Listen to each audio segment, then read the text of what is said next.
1170cc limit may be something very similar, yet BMW's new R12 Cruiser couldn't be a more unexpected recommendation in comparison to the old R1200C, which was dropped from the reach in 2004 despite progressively huge limit rivalry. Unexpectedly, while BMW presently at last has its very own immense cruiser as the R18, patterns in that piece of the market have moved and revitalized interest for more modest limit models. Consequently, the send-off of the R12, in view of a similar undercarriage and motor as the new R12 9T.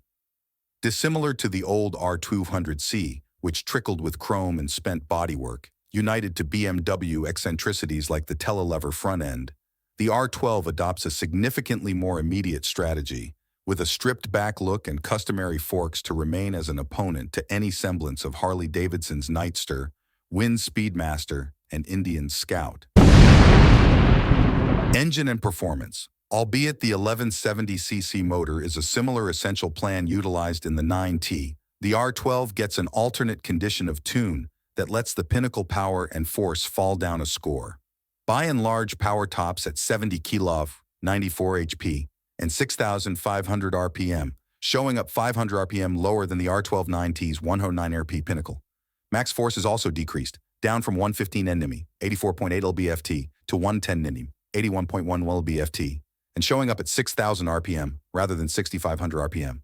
The power decrease is huge on the grounds that it drops the R2 into the zone where it's permitted to be additionally limited to 47 AP, 35 kW, to suit A2 permit rules. The actual engine is BMW's 1170C, air and oil-cooled fighter twin with 100 Nm drag and 73 Nm stroke, taken straightforwardly from the R9T.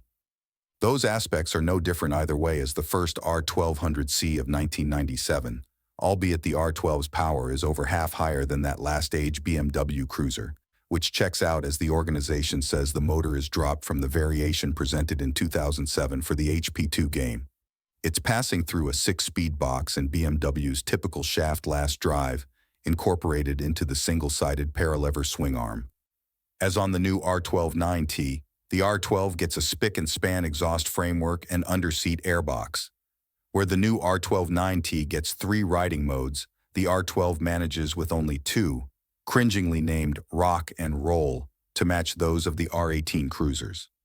The previous is basically a sport mode, with more honed choke reaction, while the last option is the standard setting, comparable to the street mode on the R12 9T.